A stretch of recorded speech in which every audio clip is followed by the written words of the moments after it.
संक्षिप्त शिव पुराण।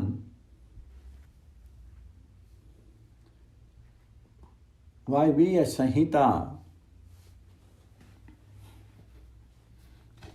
वायुदेव का अंतर्धान, ऋषियों का सरस्वती में अभ्रिस्नान और काशी में दिव्य तेज का दर्शन करके ब्रह्मा जी के पास जाना, ब्रह्मा जी का उन्हें सिद्धि प्राप्ति की सूचना देकर के मेरु के कुमार शिखर पर भेजना।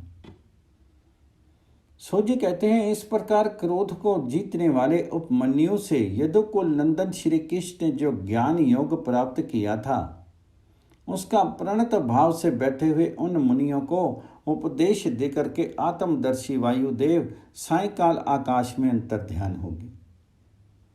तदंतर प्रातःकाल नैमिष्य अरण्य के समस्त तपस्वी मुनि सत्र के अंत में अभृत स्नान करने को उद्यत हुए।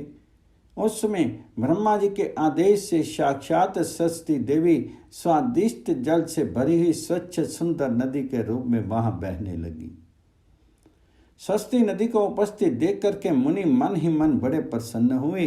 उन्होंने सत्र समाप्त करके उनमें अवगाहन अर्थात स्नान आरंभ किया। उस नदी के मंगल में जल से देवता आदि का तर्पण करके पूरा वृत्तांत का स्मरण करते हुए वे सब के सब वाराणसीपुरी की ओर चल दी। उस समय हिमालय के चरणों से निकल करके दक्षिण की ओर बहने वाली भगीरथी का दर्शन करके उन ऋषियों ने उसमें स्नान किया और भगीरथी के ही किनारे का मार्ग पकड़ करके वे आगे बढ़े। तदंतर वाराणसी में पहुंच करके उन सबको बड़ी प्रसन्नता हुई। वहां उत्तर वाहिनी गंगा में स्नान करके उन्होंने अविमुक्तेश्वर लिंग का दर्शन और विधि पूर्वक पूजन किया। पूजन करके जब वह चलने को उद्यत हुई, तब उन्होंने आकाश में एक दिव्य और परम अद्भुत प्रकाशमान तेज देखा, जो करोड़ों सूर्यों के समान जान पड़ता था। उसने अपनी प्रभा के प्रसार से संपूर्ण विगंत को व्याप्त कर दिया था। तदंतर जिन्होंने अपने शीर में भस्म लगा रखा था, वे सैकड़ों सिद्ध पाशुपत मुनि निकट जाकर के उस तेज में लीन हो गए। उन तपस्वी महात्माओं के इस प्रकार लीन हो जाने पर वह तेज तत्काल अदृश्य हो गया। वह एक अद्भुत सी घटना घटित हुई। उस महान आचार्य को देख करके वे नैमिष्य अरण्य के निवासी महर्षि ये क्या है, इस बात को नहीं जानते हुए ब्रह्मवन को चलेगी। इनके जाने से पहले ही लोक पावन पवन देव वहां जा पहुंचे। उन्होंने नैमिष्य निवासी ऋषियों का जिस प्रकार साक्षात्कार हुआ, जिस तरह उनसे उनकी बातचीत हुई, उन ऋषियों की शुद्ध बुद्धि जिस प्रकार पार्षदों सहित सांब सदाशिव में लगी थी और जिस प्रकार उन यज्ञ प्राण ऋषियों का वह दीर्घकालिक यज्ञ पूरा हुआ था, वे सारी बातें जगत श्रेष्ठा ब्रह्मियों ने ब्रह्मा जी को बताई। फिर अपने कार्य के लिए उनसे आज्ञा लेकर के वे अपने नगर को चले गए। तदंतर अपने स्थान पर बैठे हुए ब्रह्मा जी गान की कला में परस्पर स्पर्धा रखने और विवाद करने वाले तुम्बरों और नारद के गान जनित रस का आस्वादन करते हुए वहां मध्यस्थता करने लगे। उस समय वे गंधर्वों और अप्सराओं से सेवित हो सुखपूर्वक बैठे थे। उस वेला में किसी बाहरी व्यक्ति को वहां जाने का अवसर नहीं दिया जाता था। इसलिए जब नैमिष्य अरण्य निवासी मुनि वहां पहुंचे, तब द्वारपालों ने उन्हें द्वार पर ही रोक दिया। वे मुनि ब्रह्म भवन से बाहर ही पार्श्व भाग में बैठ के इधर संगीत गोष्ठी में नारद जी ने तुम्बरों की समानता प्राप्त की। तब परमेष्ठी ब्रह्मा जी ने उन्हें तुम्बरों के साथ रहने की आज्ञा दी और वे पारस्परिक स्पर्धा को त्याग करके तुम्बरों के परम मित्र हो गए। तत्पश्चात गंधर्वों और अप्सराओं से घिरे हुए नारद नकुलेश्वर महादेव को वीणा गान सुना करके संतुष्ट करने के लिए तुम्बरों के साथ ब्रह्म भवन से उसी प्रकार निकले जैसे मेघों की घटा से सूर्य देव बाहर निकलते हैं। उसने मुनिवर नारद को देख करके उन 6 कुलों में उत्पन्न हुए ऋषियों ने प्रणाम किया और बड़े आदर के साथ ब्रह्मा जी से मिलने का अवसर पूछा। नारद जी का चित्त दूसरी ओर लगा था। वे बड़ी उतावली में थे, अतः उनके पूछने पर बोले, यही अवसर है, आप लोग भीतर जाइए। ये कहते हुए वे चले गए। तदंतर द्वारपालों ने ब्रह्मा जी को उन ऋषियों के आगमन की सूचना दी। उनकी आज्ञा पाकर के वे सब एक साथ ब्रह्मा जी के भवन में प्रविष्ट हुए। भीतर जाकर के उन्होंने दूर से ही दंड की भांति पृथ्वी पर गिर करके ब्रह्मा जी को प्रणाम किया। फिर उनका आदेश पा करके वे ऋषि उनके पास गए और चारों ओर से उन्हें घेर कर बैठे। उन्हें वहां बैठा देख करके कमलासन ब्रह्मा ने उनका कुशल समाचार पूछा और बताया कि मुझे तुम लोगों का सारा वृत्तांत ज्ञात हो चुका है, क्योंकि वायु देव ने ही यहाँ सब कुछ कहा है। अब तुम बताओ, जब वायु देव तुम्हें कथा सुना करके अदृश्य हो गए, तब तुमने क्या किया? द्वेष ब्रह्मा के इस प्रकार पूछने पर उन मुनियों ने अभृत स्नान के पश्चात गंगा तीर्थ में जाने, वाराणसी की यात्रा करने, वहां देवेश्वरों द्वारा स्थापित शिवलिंगों और अविमुक्तेश्वर लिंग के भी दर्शन पूजन करने, आकाश में महान तेज पुंज के दिखाई देने, कतिपय महर्षियों के उसमें लीन होने तथा फिर उस तेज के अदृश्य हो जाने की सब बातें ब्रह्मा जी से विस्तार पूर्वक उन्हें बारंबार प्रणाम करके कही। साथ ही यह भी बताया कि हम अपने मन में बहुत विचार करने पर भी उस तेज को ठीक ठीक जान नहीं सके। मुनियों का कथन सुन करके विश्रेष्ठा चतुर्मुख ब्रह्मा ने किंचित सिर हिला करके गंभीर वाणी में कहा, महर्षियों, तुम्हें परम उत्तम पारलौकिक सिद्धि प्राप्त होने का अवसर आ रहा है। तुमने दीर्घकालिक सत्र द्वारा चिरकाल तक प्रभु की आराधना की है, इसलिए वे प्रसन्न होकर के तुम लोगों पर कृपा करने को उत्सुक हैं। उस तेज पुंज के दर्शन की जो घटना घटित हुई है, उससे यही बात सूचित होती है। तुमने वाराणसी में आकाश के भीतर जो दीप्तिमान दिव्य तेज देखा था, वह साक्षात ज्योतिर्मय लिंग ही था। उसे महेश्वर का उत्कृष्ट तेज समझो। उस तेज में श्रोत और पाशुपत व्रत का पालन करने वाले मुनि, जो सधर्म में पूर्णता निष्ठा रखने वाले थे और अपने पाप को दग्ध कर चुके थे, लीन हुए हैं। लीन होकर के वे स्वस्थ एवं मुक्त हो गए हैं। इसी मार्ग से तुम्हें भी शीघ्र ही मुक्ति प्राप्त होने वाली है। तुम्हारे देखे हुए उस तेज से ये बात सूचित होती है। तुम्हारे लिए ये वही समय देवाश्य स्वयं उपस्थित हो गया है। तुम मेरु पर्वत के दक्षिण शिखर पर जहाँ देवता रहते हैं जाओ। वहीं मेरे पुत्र सनत कुमार, जो उत्कृष्ट मुनि हैं, निवास करते हैं। वे वहाँ साक्षात भूतनाथ नंदी के आगमन की प्रतीक्षा में हैं। पूर्व काल की बात है। सनत कुमार अज्ञानवश अपने को सब योगियों का शिरोमणि मानने लगे थे, इसलिए दुर्विनीत हो गए। यही कारण है कि उन्होंने किसी समय परमेश्वर शिव को सामने देखकर भी उनके लिए उचित अभ्युत्थान आदि सत्कार नहीं किया। वे अपने स्थान पर निर्भय बैठे रहे। उनके इस अपराध से कुपित होकर के नंदी ने उन्हें बहुत बड़ा ऊंट बना दिया। तब उनके लिए मुझे बड़ा शौक हुआ और मैंने दीर्घ काल तक महादेव और महादेवी की उपासना करके नंदी से भी बड़ी अनुनय विनय की। इस तरह प्रयत्न करके किसी तरह उनको ऊंट की योनि से छुटकारा दिलाया और उन्हें पूर्वत सनत कुमार रूप की प्राप्ति कराई।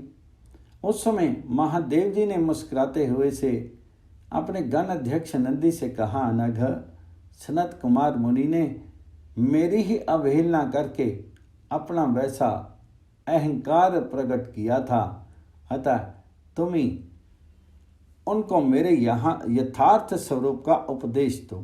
ब्रह्मा का ज्येष्ठ पुत्र मूढ़ की भांति मेरा स्मरण कर रहा है, अतः मैंने ही उनको तुम्हें शिष्य के रूप में दिया है। तुमसे उपदेश पा करके वह मेरे ज्ञान का प्रवर्तक होगा और वही तुम्हारा धर्म अध्यक्ष के पद पर अभिषेक करेगा। महादेव जी के ऐसा कहने पर समस्त भूतगणों के अध्यक्ष नंदी ने प्रातःकाल मस्तक झुका करके स्वामी की वे आज्ञा शिरोधार्य की तथा सनत कुमार भी मेरी आज्ञा से इस गणराज नंदी को प्रसन्न करने के लिए मेरु पर दुष्कर तपस्या कर रहे हैं। गण अध्यक्ष नंदी के समागम से पहले ही तुम लोग सनत कुमार से मिलो, क्योंकि उन पर कृपा करने के लिए शीघ्र नंदी ही वहां आएंगे। विश्व यानी ब्रह्मा के इस प्रकार शीघ्र आदेश देकर के भेजने पर वे मुनि मेरु पर्वत के दक्षिणवर्ती कुमार शिखर पर गए। अध्याय 40 पूर्ण। संक्षिप्त शिव पुराण वायवीय संहिता। मेरुगिरी के स्कंद सरोवर के तट पर मुनियों का सनत कुमार जी से मिलना, भगवान नंदी का वहां आना और दृष्टिपात मात्र से 5 छिदन एवं ज्ञान योग का उपदेश करके चले जाना, शिव पुराण की महिमा तथा ग्रंथ का उपसंहार। सो जी कहते हैं, वहां मेरु पर्वत पर सागर के समान एक विशाल सरोवर है जिसका नाम स्कंदसर है। उसका जल अमृत के समान स्वादिष्ट, शीतल, स्वच्छ, अगाध और हल्का है। वह सरोवर सब ओर से स्फटिक मणि के शिलाखंडों द्वारा संगठित हुआ है। उनके चारों ओर सभी ऋतुओं में खिलने वाले फूलों से भरे हुए वृक्ष उसे आच्छादित किए रहते। उस सरोवर में शैवाल, उत्पल, कमल और कुमुद के पुष्प तारों के समान शोभा पाते हैं और तरंगे बादलों के समान उठती रहती, जिससे जान पड़ता कि आकाश ही भूमि पर उतर आया है।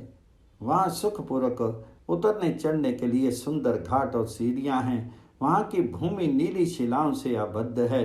8 दिशाओं की ओर से वह सरोवर बड़ी शोभा पाता है। वहां बहुत से लोग नहाने के लिए उतरते हैं और कितने ही नहा करके निकलते रहते हैं। स्नान करके श्वेत यज्ञोपीत और उज्ज्वल कौपीन धारण किए, वलकल पहने, सिर पर जटा अथवा शिखा रखाए या मुंड मंडाए, ललाट में त्रिपुंड लगाए, वैराग्य से विमल एवं मुस्कुराते मुख वाले बहुत से मुनि कुमार घड़ों में, कमलनी के पत्तों के दोनों में, सुंदर कलशों में, कमंडलुओं में तथा वैसे ही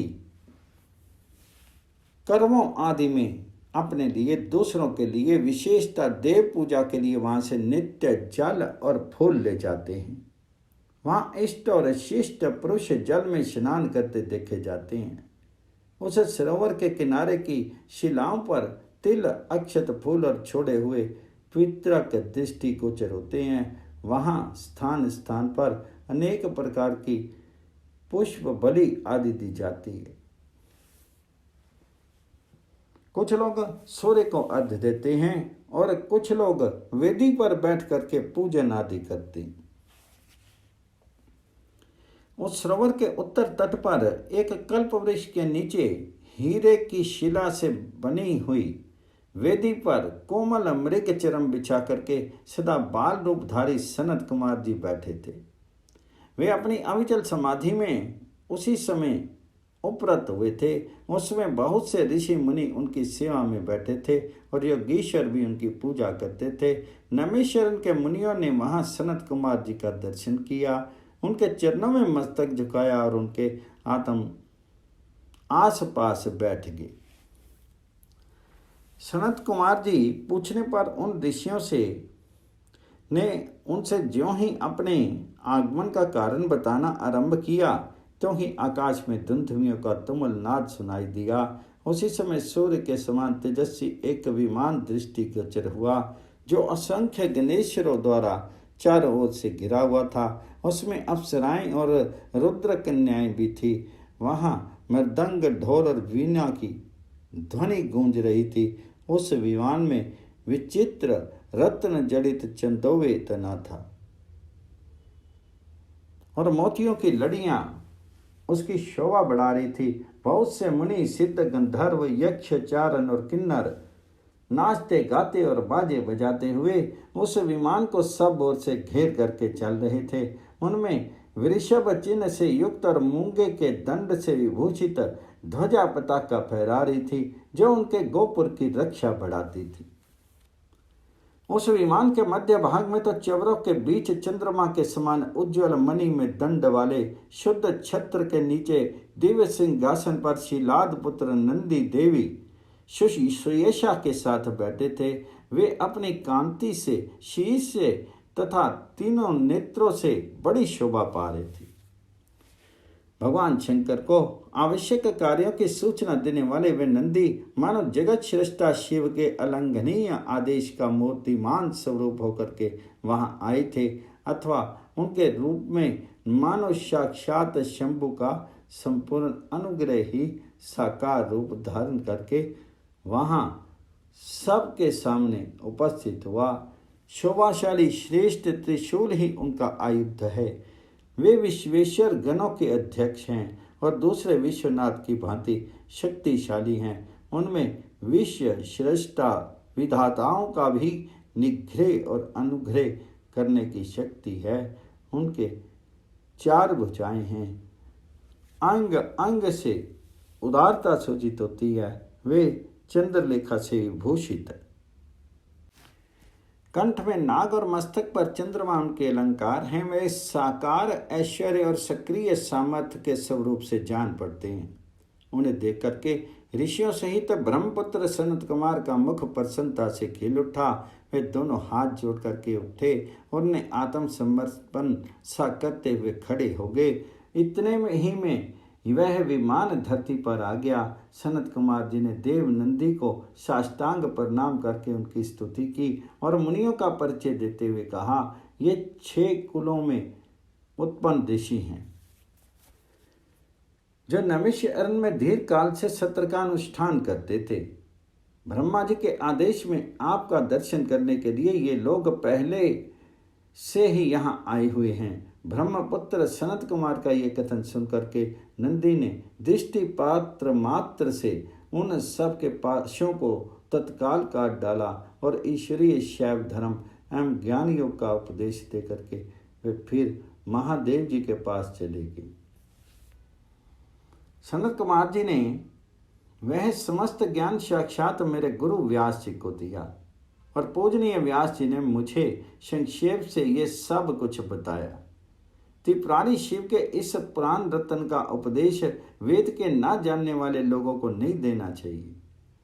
जो भक्त और शिष्य ना हो उसको तथा नास्तिकों को भी इसका उपदेश नहीं देना चाहिए। यदि मुंहवश इन अनधिकारियों को इसका उपदेश दिया गया तो ये नरक प्रदान करता है। जिन लोगों ने सेवा अनुगत मार्ग से इस पुराण का उपदेश दिया, लिया, पढ़ा अथवा सुना है, उसको ये सुख तथा धर्म आदि त्रिवर्ग प्रदान करता है और अंत में निश्चय ही मोक्ष देता है। इस पौराणिक मार्ग के संबंध से आप लोगों ने और मैंने एक दूसरे का उपकार किया है, अतः मैं सफल मनोरथ होकर के जा रहा हूँ। हम लोगों का सदा सब प्रकार से मंगल ही हो। सो जी आशीर्वाद देकर के चले जाने और प्रयाग में उस महायज्ञ के पूर्ण हो जाने पर वे सदाचारी मुनि विषय कलुषित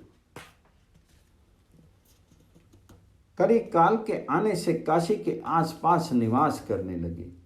तदंतर पशुपात से छूटने की इच्छा से उन सब ने पूर्णतः पाशुपत व्रत का अनुष्ठान किया और संपूर्ण बोध एवं समाधि पर अधिकार करके वे अनिंद्य महिषी परमानंद को प्राप्त हो गए।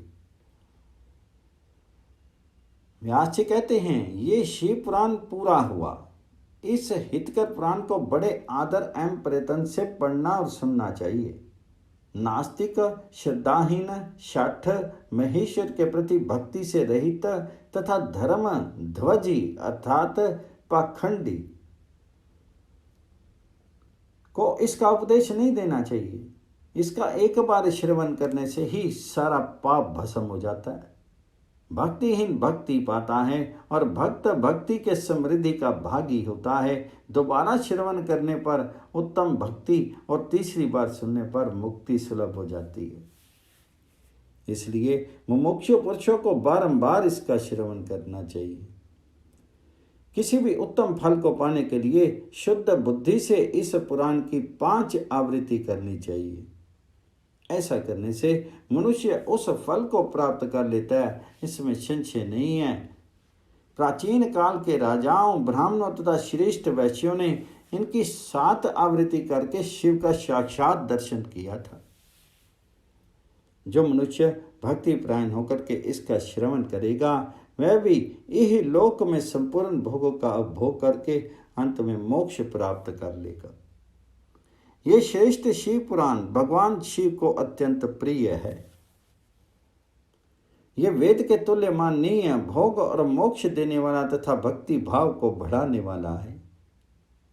अपने प्रमथ गणों दोनों पुत्रों तथा देवी पार्वती जी के साथ भगवान शंकर इस पुराण के वक्ता और श्रोता का सदा कल्याण करें। अध्याय 41 पूर्ण। वायवीय संहिता संपूर्ण। शिव पुराण संपूर्ण। मंत्रहीनम क्रियाहीनम भक्तिहीनम श्रीश्र यत् पूजितम यादे परिपूर्णम तदस्तु में।